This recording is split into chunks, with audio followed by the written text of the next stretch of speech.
Hello everybody. आज हम लोग चैप्टर पढ़ने वाले हैं प्रोग्रामिंग इन पाइथन, जो कि क्लास 8 का चैप्टर 3 है। तो यहाँ पे जब हम लोग देखते हैं, ये प्रीवियस में हम लोग चैप्टर कुछ पढ़ चुके थे, फिर स्टार्ट करते हैं हम लोग फिर से। जब चैप्टर को देखो तो यहाँ पे मतलब हम लोग को जो सीखना है वो जनरली सीखना है क्या, प्रोग्रामिंग, है ना। प्रोग्रामिंग सीखना है तो उसमें जो प्रोग्रामिंग होगा वो किस चीज़ का होगा, पाइथन का होगा, ठीक है। मतलब प्रोग्रामिंग तो है, जैसे कि प्रोग्रामिंग और भी लैंग्वेजेस में होते हैं, जैसे कि अगर सी मान लो, C++ होता है, फिर जावा होता है। तो इस तरह बहुत सारे लैंग्वेजेस हैं जिसमें कि प्रोग्रामिंग की जाती है। पर यहाँ पे हम लोगों को जो सीखना है वो प्रोग्रामिंग किस में सीखना है, पाइथन में, ठीक है।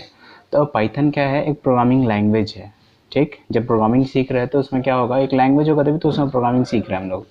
तो पाइथन क्या है, अ प्रोग्रामिंग लैंग्वेज, ठीक है। Python is a programming language through which we create a program for any machine, ठीक है। किसी मशीन के लिए मतलब जो सॉफ्टवेयर हम लोग जनरेट करते हैं, जो सॉफ्टवेयर हम लोग बनाते हैं वो कैसे बनता है, तो with the help of programming. अब प्रोग्रामिंग वो अदर लैंग्वेजेस इसमें सपोर्ट करती है, जैसे कि अभी हम लोग जो देखने वाले हैं वो पाइथन से देखेंगे। अगर आप चाहो तो सी से भी होता है, C++ से भी होता है, जावा से भी होता है। तो बहुत सारे लैंग्वेज जिससे कि हम लोग जिससे कि हम लोग प्रोग्रामिंग परफॉर्म कर सकते हैं, ठीक है। तो चलिए हम लोग चैप्टर को स्टार्ट करते हैं और देखते हैं चैप्टर में क्या है। तो यहाँ पे जब हम लोग देखते हैं तो we need to give instruction to the computer to begin the process of solving problem और to accomplish a certain task, ठीक है। मतलब जब हम लोग कुछ इंस्ट्रक्शन देते हैं, इंस्ट्रक्शन का मतलब ही क्या हो गया कि कुछ काम को करवाना, ठीक है। इंस्ट्रक्शन मतलब क्या हो गया, टू परफॉर्म एनीथिंग। अगर कह लें इसको तो क्या हो जाएगा, टू परफॉर्म, है ना।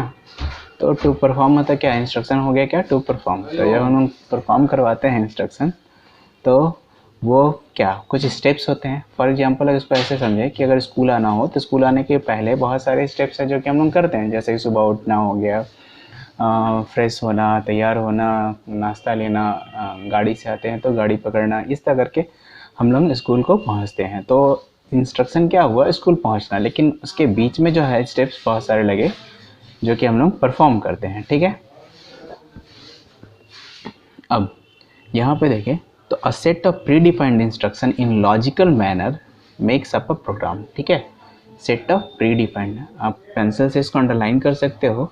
अ set of predefined instruction, ठीक है, जो पहले से डिफाइंड है। जैसे प्रोग्रामिंग हम लोग कर रहे हैं तो ये क्या होगा, पहले से डिफाइंड होगा, ठीक है। तो ये इंस्ट्रक्शन क्या कहलाएगा, आपका प्रोग्राम कहलाएगा, ठीक। चलिए अब आगे देखते हैं। One of the most important aspect of computer field to make program, a program is written in computer language, ठीक है। प्रोग्राम किससे बनता है, कंप्यूटर लैंग्वेज में। लैंग्वेज में कौन कौन सा हो गया, जैसे कि बेसिक हो गया, सी हो गया, C++ हो गया, पाइथन हो गया, बहुत सारे। तो हम लोग क्या सीखने वाले हैं, यहाँ पे प्रोग्रामिंग सीखने वाले हैं, किसमें, तो पाइथन में, ठीक है। A computer language consist of codes which are combined, ठीक है, in accordance with the predefined syntax that convey the instruction to the component, मतलब कि ALU और CPU में। मतलब जैसे कि आपको पता है ना कि कंप्यूटर का जो ब्रेन हो गया वो कौन सा हो गया, CPU हो गया। तो जब भी हम लोग को इंस्ट्रक्शन दे तो कौन समझेगा, CPU समझेगा। तो जो भी हम लोग प्रोग्रामिंग करते हैं, प्रोग्रामिंग में क्या होता है, सेट ऑफ इंस्ट्रक्शन होता है। जब सेट ऑफ इंस्ट्रक्शन को हम लोग लोड करते हैं कंप्यूटर में, CPU में, तो क्या होता है, CPU उस काम को परफॉर्म करता है, ठीक है। यहाँ तक समझ में आया कि प्रोग्रामिंग होता है क्या है। तो चलिए हम लोग आगे बढ़ते हैं। जब आप नेक्स्ट आगे बढ़ते हो तो इसमें जो बेसिक है, ऐसे तो बहुत कुछ है, आप उसको रिवाइज कर सकते हो, आप गो थ्रू जा सकते हो, अपने बुक के थ्रू पढ़ सकते हो। जो बेसिक डिटेल्स है वो मैं बताता हूँ आपको। अब कह रहे हैं क्या, in this section we will discuss about how to solve problems by developing simple programs, ठीक है। जैसे Python has involve into a very useful language as it is simple and being used in many fields such as robotics, scientific purpose, ठीक है। जैसे कि scientist लोग जो use करते हैं, सर्च इंजन गूगल हो गया, यूट्यूब बनाना, हार्डवेयर टेस्टिंग, तो इन सारे एरियाज़ में हम लोग क्या करते हैं, इसको यूज़ करते हैं। ऐसे तो बहुत सारे लैंग्वेज हैं जो यूज़ हो रहे हैं, पर अभी जो है जैसे कहते हैं ना अपडेट, तो अपडेट क्या है, पाइथन है, जो कि बहुत ज़्यादा डिमांडिंग है, ठीक है। अब feature of programming language, feature of programming language जब देखते हैं तो कहता है क्या, keyword of Python are in simple English. Keyword मतलब क्या होता है, रिजर्व वर्ड, ठीक है। कीवर्ड मतलब क्या हो गया, की का मतलब चाबी है, वर्ड का मतलब शब्द। तो कुछ ऐसे शब्द हैं, मतलब कुछ ऐसे वर्ड्स हैं जो कि पाइथन में रिजर्व हैं, उसको आप इस्तेमाल नहीं कर सकते। जैसे कहते हैं ना कि मोबाइल जब हम लोग खरीदते हैं तो बहुत सारे एप्लीकेशन क्या होते हैं, प्रीडिफाइंड होते हैं, मतलब हम लोग इंस्टॉल नहीं करते पर पहले से वो इंस्टॉल्ड होता है। सेम उसी तरह जब हम लोग प्रोग्रामिंग करते हैं पाइथन में तो बहुत सारे वर्ड जो होते हैं वो रिजर्व्ड होते हैं। दूसरा point, Python library is portable and compatible, ठीक है, with all types of operating system, hence it is known as platform independent programming language। अब जैसे मान लो कि जो पाइथन प्रोग्रामिंग है ना, इसको आप चाहो तो मेरे कंप्यूटर में अगर बैठे हो आप, तो आप यहाँ पे कोडिंग किए, फिर उसको उठा के लेके अपने कंप्यूटर पे गए, मान लो मेरे में 7 है, आप में विंडोज़ 8 है, तो वहाँ भी वो आराम से चल सकता है। ऐसा नहीं है कि हाँ वो विंडोज़ 7 में बनाए हैं तो विंडो 8 में नहीं चलेगा, ऐसा कोई दिक्कत इसमें नहीं होता है, ठीक है। तो अभी हम लोग क्या देखे, दो फीचर देखे पाइथन का, ठीक है। सबसे पहला पाइथन का फीचर क्या था कि वो सिंपल है, दूसरा क्या था देखे थे कि वो कंपैटिबल है, मतलब किसी भी ऑपरेटिंग सिस्टम के साथ आसानी से चल सकता है। इसलिए जब कोई प्रोग्राम किसी भी ऑपरेटिंग सिस्टम में या किसी भी सिस्टम में परफॉर्म कर सकता है तो उसको कहते हैं क्या, प्लेटफॉर्म इंडिपेंडेंट प्रोग्रामिंग लैंग्वेज, ठीक है। तो आपसे पूछ सकते हैं what do you mean with platform independent. Platform independent मतलब क्या, किसी भी ऑपरेटिंग सिस्टम में या किसी भी सिस्टम में दूसरे सिस्टम पर बनाया गया कोडिंग या प्रोग्रामिंग चल जाए तो क्या कहते हैं, प्लेटफॉर्म इंडिपेंडेंट कहते हैं, ठीक है। यहाँ तक समझ में आ गया। तो नेक्स्ट पेज पे चलते हैं। अगला जो है वो है आपका टॉपिक, वो है Python. Python is A interpreted language. Interpreter मतलब हम लोग आगे चल के देखेंगे इंटरप्रेटर क्या होता है, इंटरप्रेट कैसे करता है वो, ठीक है। पर अभी जो हम लोग कंसेप्ट है वो सिर्फ ये देखेंगे कि इंटरप्रेटेड मतलब क्या होता है। जैसे हम लोग अगर मान लो आप कोई मैथ बनाते हो या कोई सॉल्यूशन करते हो तो आपके टीचर जब चेक कर रहे होते हैं तो क्या होता है, वो लाइन बाय लाइन चेक करते हैं। तो पाइथन जो है वो भी क्या करता है ना, वो लाइन बाय लाइन चेक करने का काम करता है, ठीक है। मतलब कोड जो प्रोग्राम किए हो आप उसमें कहीं गलती तो नहीं है, इसको चेक करने के लिए पाइथन जो है किसको यूज़ करता है, इंटरप्रेटर को। और इंटरप्रेटर क्या करता है, लाइन बाय लाइन चेक करता है, ठीक है। अब इसके बाद नेक्स्ट ये है, it can be easily integrated with C, C plus plus, Java, etc। मतलब ऐसा नहीं कि पाइथन में बना रहे हो तो आप किसी दूसरे प्रोग्रामिंग लैंग्वेज को डाल नहीं सकते, आप चाहो तो उसको ऐड कर सकते हो किसके साथ, जावा के साथ, ठीक है। मतलब पाइथन के फीचर को वहाँ भी इस्तेमाल कर सकते हो, ठीक है। अब ये जो फिगर है ये आप बुक में इसको देख सकते हो, ये स्टेप्स हैं कैसे इंस्टॉल करते हैं पाइथन को। तो ये कंपलसरी नहीं है, मैं डायरेक्टली उस टॉपिक पे आता हूँ जहाँ से हम लोग काम करना स्टार्ट करेंगे। तो जब आप यहाँ पे आते हो तो आप देखते हो क्या, वर्किंग इन पाइथन, ठीक है। वर्किंग इन पाइथन मतलब कि पाइथन में हम लोग काम जब करेंगे ना तो दो तरह से काम कर सकते हैं, पहला है इंटरेक्टिव मोड, दूसरा है स्क्रिप्ट मोड, ठीक है। तो पाइथन में जब हम लोग काम करेंगे तो दो तरह से, there are two modes of to work in Python, ठीक है।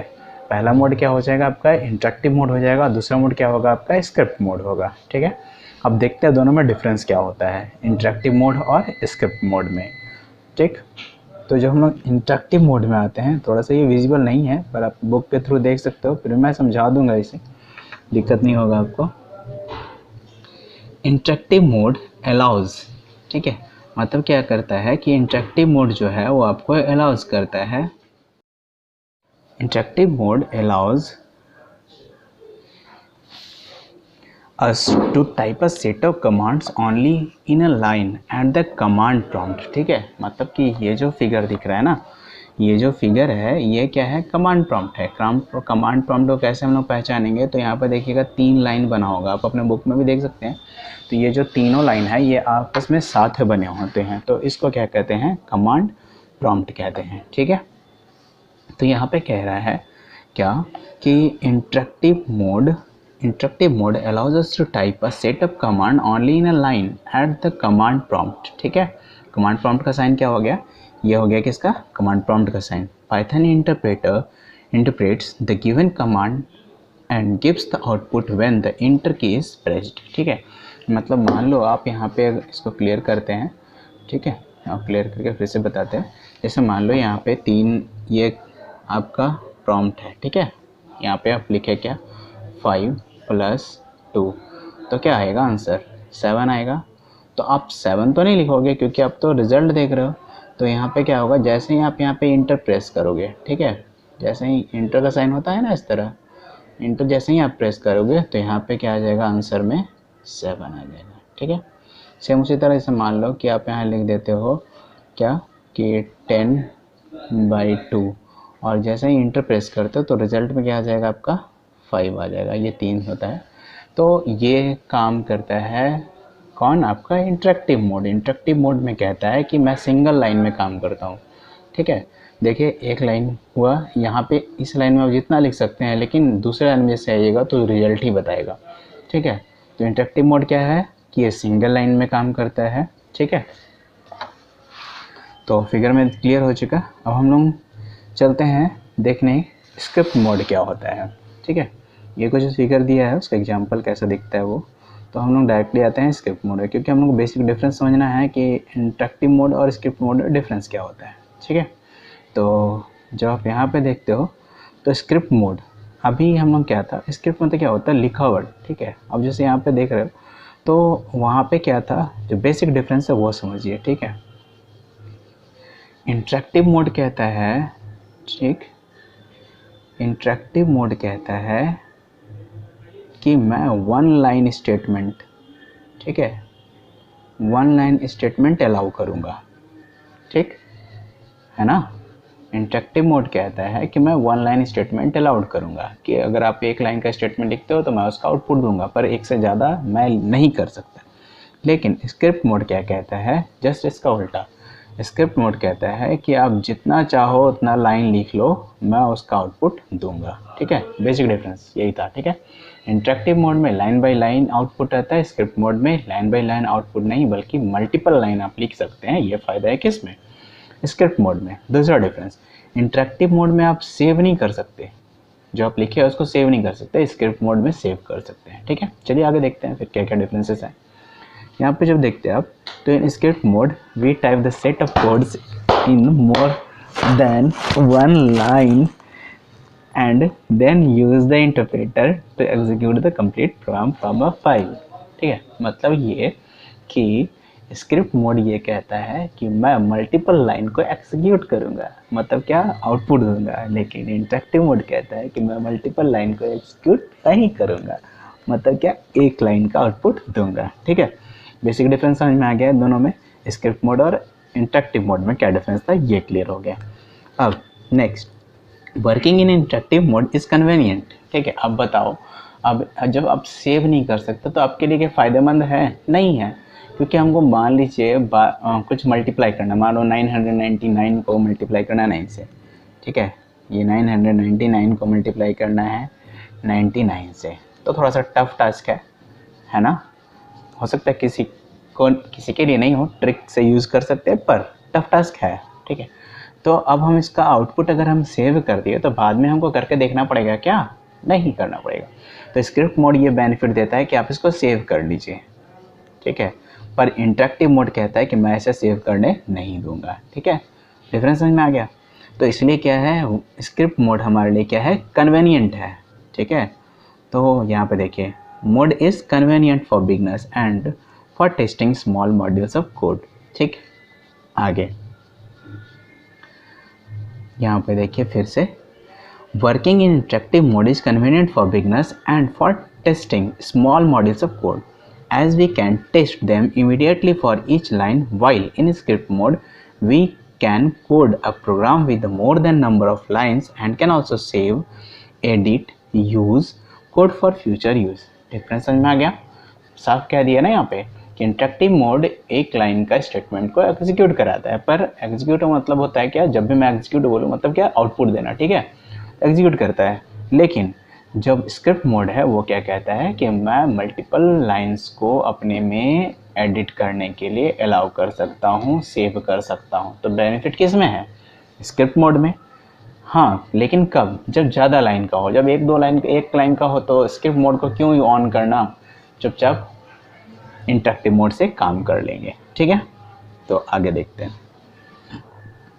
Python in interactive mode is good enough to learn, ठीक है, experiment, explore, but only a drawback is that can not save the statement, है ना। कह रहा है क्या, इंटरेक्टिव मोड में डिफरेंस सिर्फ माइनस मतलब प्रॉब्लम क्या है कि वो सेव नहीं कर सकता, पर सबसे अच्छा है क्यों, तुरंत आउटपुट देता है, ठीक है। अब स्क्रिप्ट मोड का अगर फिगर देखें तो ये है, यहाँ पे देखिए सेव ऑप्शन का आ रहा है सारा, लेकिन वहाँ पे इंटरेक्टिव मोड में हम लोग सेव नहीं कर सकते थे। क्लियर है। देखिए एग्जांपल दिया है किसका, स्क्रिप्ट मोड पे, जहाँ पे हम लोग x=3 लिखे, x=2 लिखे, z बराबर क्या लिख दिए, x+y, तो क्या हो गया आंसर 5। तो 5 कैसा हो गया, क्योंकि हम लोग यहाँ पे मल्टीपल लाइन लिख रहे हैं, लेकिन आप देखे थे इंटरेक्टिव मोड में क्या होता था, इंटरेक्टिव मोड में सीधे यहीं पे लिखना होता था 5+2 या 3+2, ये जो भी हो। तो इंटरेक्टिव मोड में क्या होता था, सिंगल लाइन स्टेटमेंट होता था, जबकि आपके स्क्रिप्ट मोड में क्या होता था, मल्टीपल लाइन को हम लोग एग्जीक्यूट कराते थे, ठीक है। अब सेव करने का ऑप्शन तो हम लोग जानते हैं किसी फाइल को कैसे सेव कर सकते हैं, तो ये है सेव करने का, ये आप देख सकते हो अपने बुक में भी। हम लोग जो हम लोग का मेन टॉपिक है वो है क्या, कैरेक्टर सेट, ठीक है। कैरेक्टर सेट मतलब कि जब हम लोग प्रोग्रामिंग करेंगे तो यहाँ पे कैसे कैसे कैरेक्टर्स आएंगे, जैसे कि हम लोग अगर प्रीवियस क्लास में देखे होंगे डेटाबेस में, तो वहाँ पे हम लोग देखे थे डेटा टाइप, ठीक है, सेम वही चीज़ यहाँ पे है। तो कैरेक्टर सेट में पहला क्या है, अल्फ़ाबेट, क्या है, अल्फ़ाबेट, ठीक है ना। अल्फ़ाबेट होगा मतलब कि चाहे वो कैपिटल लेटर होगा या फिर स्मॉल लेटर होगा, ठीक। दूसरा है क्या, डिजिट, है ना, ये दोनों तो यूज़ होना ही है। मान लीजिए मैथमेटिकल टर्म बना रहे हैं तो डिजिट का यूज़ होना है, अगर अल्फ़ाबेटिकल मतलब कोई एप्लीकेशन वगैरह का कुछ टर्म बना रहे हैं तो वहाँ पे इंग्लिश को यूज़ करना है, तो वो दोनों तो बिल्कुल यूज़ होना है। नेक्स्ट क्या है, स्पेशल कैरेक्टर, ठीक है। स्पेशल कैरेक्टर मतलब क्या हो गया, ये सारे कैरेक्टर क्या कहलाते हैं, स्पेशल कैरेक्टर, मतलब फंक्शन के साथ या फिर जो अल्फ़ाबेट के अलावा न्यूमेरिक अल्फ़ाबेट और डिजिट के बाद जो कैरेक्टर्स होते हैं क्या वो कहलाते हैं, स्पेशल कीज, इसका एग्जांपल यहाँ पे दिया हुआ है। दूसरा वाइट स्पेस, वाइट स्पेस मतलब हो गया blank space, horizontal tab, space bar, ये सब, ठीक है। क्लियर है। ये क्या था हमारा जो है अल्फ़ाबेट, डिजिट, फिर आपका वाइट स्पेस और स्पेशल कैरेक्टर, ये किसका था, कैरेक्टर सेट का एग्जाम्पल, ठीक है। अब हम लोग आते हैं टोकन्स में, ठीक है। टोकन्स, अगर आप बैंक गए होगे तो पहले क्या होता ना कि एक टोकन मिलता था, उस टोकन को लेकर, या फिर अब बहुत सारे रेस्टोरेंट में या फिर होटल में भी क्या होता है ना कि आपको मान लो कुछ लेने गए तो आपको बिल पहले पे करना होता है, वो एक कॉइन सा टोकन देता है, प्लास्टिक का ही रहता है, वो देता है और आपको उसको लेकर के वहाँ पे काउंटर पे जाना होता है, जहाँ पर जा कर के आप काउंटर में उसको करते हो तो वो समझ जाता है कि हाँ इसको ये चाहिए, ठीक है। तो टोकन का मतलब क्या होता है, ये हम लोग यहाँ पे देखेंगे, ठीक है। तो यहाँ बैंक वाला टोकन नहीं है, यहाँ पे प्रोग्रामिंग वाला टोकन है, तो हम लोग उसको समझेंगे। The smallest individual unit in a program is referred as tokens, ठीक है। मतलब कि छोटा छोटा चीज़, जैसे कि आप ए लिख रहे हो, ठीक है, कांस्टेंट कोई लिख रहे हो, कोई वेरिएबल है, तो ये सब क्या है, छोटा छोटा चीज़ है, ये सारे क्या होंगे, टोकन्स होंगे, क्योंकि डेफिनेशन क्या कहता है, the smallest individual unit in a program, ठीक है। छोटी सी छोटी इकाई मतलब एक छोटा सा यूनिट भी अगर वो है प्रोग्रामिंग में तो वो क्या कहलाएगा, टोकन कहलाएगा, ठीक है। हम लोग आगे इसको बहुत अच्छी तरह से समझेंगे कि टोकन्स के एग्जांपल क्या है, ठीक है। अब ये आप देख सकते हैं टोकन्स कितनी तरह से हैं, पहला आइडेंटिफायर, दूसरा कीवर्ड, लिटरल्स, पंक्चुएशन, ठीक है, इसके बाद ऑपरेटर्स, ठीक। तो हम लोग एक एक करके सबको डिफाइन करेंगे और देखते चलेंगे क्या होता है। पहला है कीवर्ड, ठीक है, समझ में आ गया कि टोकन्स क्या है, जो भी प्रोग्रामिंग में हम लोग यूज़ करेंगे लिखने के लिए सारे कीवर्ड्स, आइडेंटिफायर, कांस्टेंट, ऑपरेटर्स, ये सारे क्या है, टोकन्स है, क्योंकि डेफिनेशन क्या है टोकन का, smallest individual unit of the program is called tokens, ठीक है। कीवर्ड क्या कहता है, कीवर्ड का मतलब ही वही समझा चुके थे, कीवर्ड क्या है, रिजर्व वर्ड है, ठीक है। रिजर्व वर्ड मतलब क्या क्या, तो यहाँ पे देखिए ये सब कुछ वर्ड्स हैं जो कि पहले से रिजर्व्ड हैं। आप यहाँ फॉल्स लिखिएगा ना, FALSE लिखिएगा तो गलत बता देगा, क्यों, क्योंकि फॉल्स पहले से रिजर्व्ड है, नन लिखिएगा तो रिजर्व्ड है, ट्रू लिखिएगा तो रिजर्व्ड है, तो ये सब रिजर्व है। हाँ, ट्रू लिखना है तो आप कैपिटल लेटर से ट्रू लिख दीजिए, ठीक है, ये लिख दीजिए, या फिर सिर्फ TR लिख करके ये लिख दीजिए, लेकिन सेम स्मॉल ट्रू लिखिएगा तो ये नहीं मान्य होगा, ठीक है। तो चलिए पहले देखते हैं कि कीवर्ड होता क्या है, फिर हम लोग देखेंगे कि क्या क्या है। कह रहा है क्या, keywords are the reserve words that has specified, ठीक है, या sorry specific function in a program. ठीक, कीवर्ड क्या है, एक स्पेसिफिक फंक्शन है, ठीक है, प्रोग्राम में जिसका हम लोग यूज़ करते हैं। ठीक, these words are used while writing program to get a desired output. जो भी आउटपुट लेना होता है उसको यूज़ करने के लिए हम लोग इसको यूज़ करते हैं। The keywords are executed as it purpose action already expressed inside the language. ठीक है, तो मतलब आप समझ गए कि कीवर्ड क्या है, कि स्पेसिफिक फंक्शन है उसका जो कि रिजर्व होते हैं, इसका यूज़ किया जाता है एग्जीक्यूट करने के लिए प्रोग्राम को, मतलब कि उसका आउटपुट को लेने के लिए। अब यहाँ पे हम लोग देखने वाले हैं कितना 33 कीवर्ड्स ये जो है कि पाइथन में रिजर्व्ड है वो। ठीक है, तो इसको एक देख सकते हैं आप, आपके बुक में भी होगा।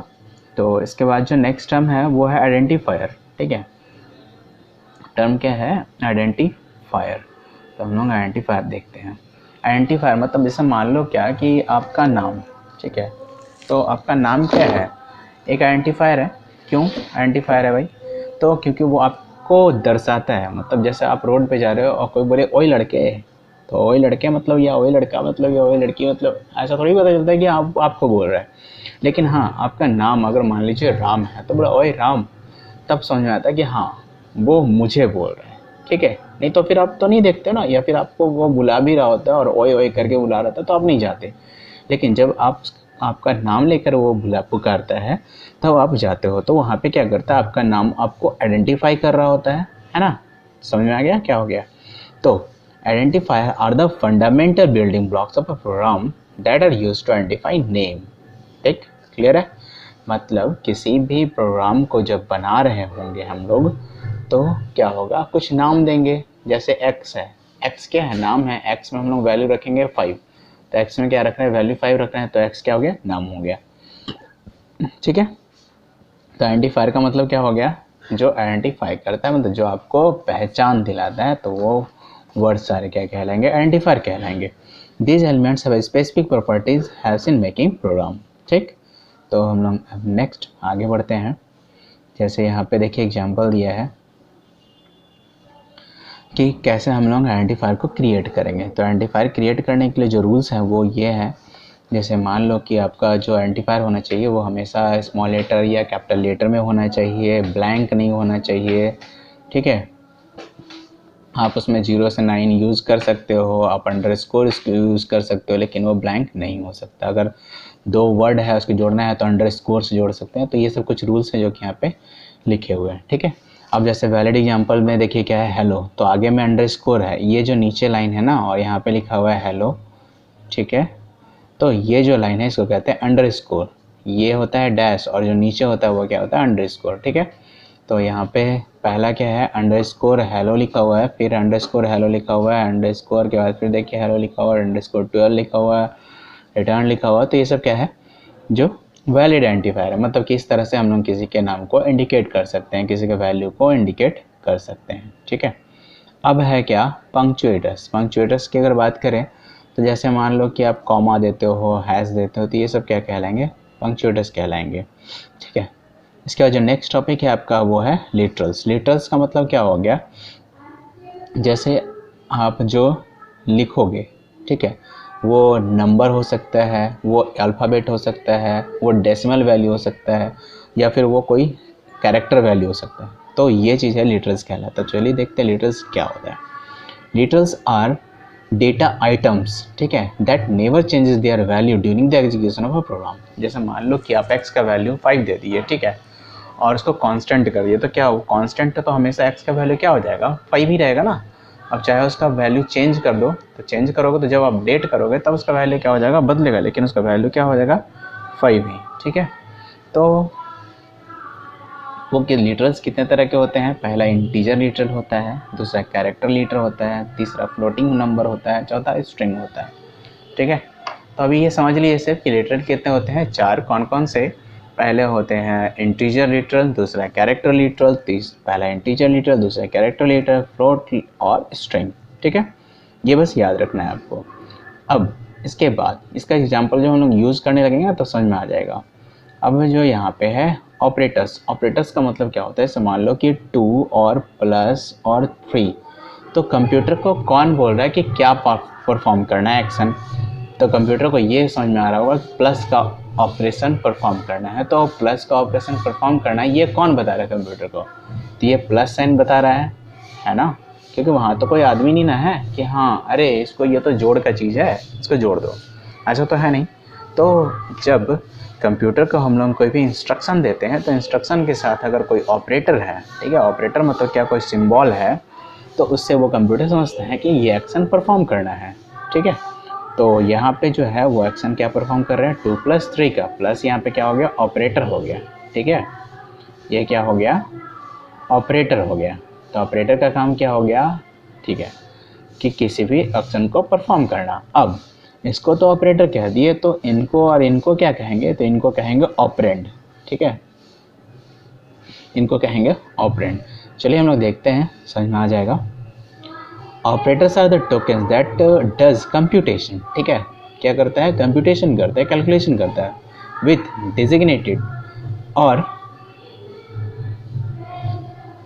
Given value in an expression, ठीक है, जैसे मान लीजिए कि भी एग्जांपल दिया ना 2 + 3 लिखा हुआ है, तो इन दोनों के बीच में जो ऑपरेटर दिया है वो क्या कर रहा है, कंप्यूटेशन का काम कर रहा है। अब ये जो वैल्यू है, ये 2 और 3, ये क्या कहलाएंगे, ऑपरेंड कहलाएंगे, ठीक है, देखिए यहाँ लिखा है ना operand. Operand is the value or a variable on which the calculation is performed, ठीक है। Operators can be classified unary, arithmetic, bitwise, relational, assignment और लॉजिकल।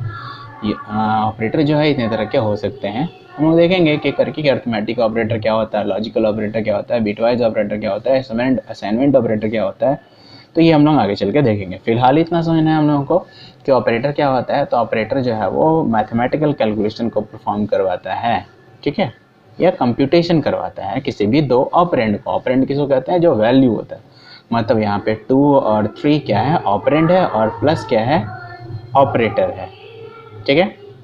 चलिए अब पहला ये जो है ये आपका अर्थमेटिक ऑपरेटर है,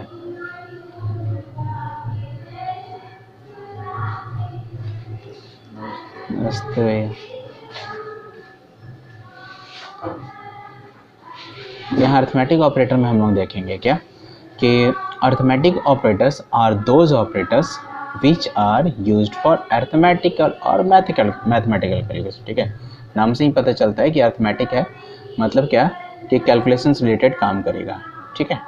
अब जैसे मान लीजिए यहाँ पे एग्जांपल देखिए, प्लस का एडिशन है, सब्ट्रैक्शन है, मल्टीप्लिकेशन है, डिवीजन है और फ्लोर डिवीजन है ना। तो ये सारा क्या है, एग्जांपल किसका, कैलकुलेशन से रिलेटेड वर्क का। तो जब भी कैलकुलेशन से रिलेटेड वर्क होगा तो किस तरह का ऑपरेटर यूज़ होंगे, वहाँ पे अर्थमेटिक ऑपरेटर होंगे, ठीक है। तो अर्थमेटिक ऑपरेटर का एग्जांपल क्या क्या सा हो गया, आप देख सकते हो, addition, subtraction, multiplication, division, floor division, modulus और एक्सपोनेंट। हम लोग एक एक का एग्जांपल भी देख लेंगे, ऐसे ही वो यहाँ पे एग्जांपल मेंशन किया हुआ, तो आप चाहो तो एक एक एग्जांपल भी देख सकते हो, जहाँ पे कन्फ्यूजन हो फिर आप पूछ सकते हो। दूसरा है रिलेशनल। रिलेशनल कहने का मतलब क्या, जैसे अगर 5 और 3 लिखे, ठीक है, तो 5 और 3 में हम लोग कंपेयर कर सकते हैं कि कौन सा बड़ा कौन सा छोटा, ठीक है। तो जहाँ पे हम लोग रिलेशन इस्टेब्लिश कर रहे हैं, जैसे मान लीजिए कि यहाँ लिखे 5 इज़ ग्रेटर देन 3, ठीक है, या फिर लिखे 5 इज़ लेस देन 6, ठीक है। तो ये दोनों क्या है, ये बता रहा है रिलेशन कि 5 और 3 में डिफरेंस ये है कि 5 क्या है, बड़ा है और 3 छोटा है। 5 और 6 में रिलेशन क्या है कि 6 बड़ा है और 5 छोटा है, ठीक है। तो ये किसका काम हो गया, किसका, रिलेशन ऑपरेटर का। और ऑपरेटर का मतलब क्या है, ये हम लोग समझ चुके हैं कि क्या होता है, ठीक। तो इसमें देखिए एग्जाम्पल क्या हो गया आपका, ग्रेटर दैन हो गया, लेस देन हो गया, इक्वल्स टू हो गया, not equals to, greater than और इक्वल्स टू, लेस देन और इक्वल्स टू। इसके बाद जो नेक्स्ट है वो है लॉजिकल। लॉजिकल मतलब क्या होता है, एंड और नॉट, ठीक है, एंड और नॉट, ये 3। लॉजिकल एंड कहते हैं, लॉजिकल और कहते हैं और लॉजिकल नॉट कहते हैं, ठीक है। अब जैसे जहाँ पे आपका ट्रू और फॉल्स का वैल्यू आना है, ठीक है, जहाँ पे ट्रू और फॉल्स का वैल्यू आना वो आपका क्या हो जाएगा, लॉजिकल ऑपरेटर। जैसे कि whether it is raining, yes और नो में जवाब देना है तो नो कहेंगे, ठीक है। आखिर में यस और नो है क्या, तो 0 और 1 है, तो 0 और 1 ही क्या हो जाएगा, वहाँ पे ट्रू और फॉल्स का काम करता है, जो है कि लॉजिकल ऑपरेटर का काम करता है। ठीक है, तो जब भी लॉजिकल ऑपरेटर की बात करें तो क्या होगा, ट्रू और फॉल्स होगा, और वो यस या नो होगा, या फिर वो 0 और 1 होगा। ठीक है, तो लॉजिकल ऑपरेटर कितने तरह के, 3 तरह के। पहला कौन हो गया, एंड, दूसरा हो गया और, तीसरा हो गया नॉट। इसके बाद जो है हम लोग जब नेक्स्ट बढ़ते हैं तो वो क्या है, वेरिएबल्स। तो आज के वीडियो में हम लोग ये ऑपरेटर्स तक रहने देते हैं, फिर हम लोग नेक्स्ट टॉपिक जो देखेंगे अगले वीडियो में वेरिएबल से स्टार्ट करेंगे। तो आई होप यहाँ तक आपको समझ में आया होगा। नहीं से एक बार में समझ में नहीं आया तो वीडियो को आप रिपीट करके देख सकते हैं। चैप्टर बहुत ही आसान है, थोड़ा सा कंसेप्चुअल है, बस दिमाग में थोड़ा सा हटाना है, समझ में आ जाएगा। और बाकी तो फिर आप कमेंट करके पूछ सकते हो, और चाहो तो आप जो प्रॉब्लम हो आपको कमेंट में डिस्क्राइब करके लिख सकते हो। तो आज के लिए इतना ही, मिलते हैं फिर नेक्स्ट वीडियो में नेक्स्ट टॉपिक के साथ। तो thank you, have a nice day.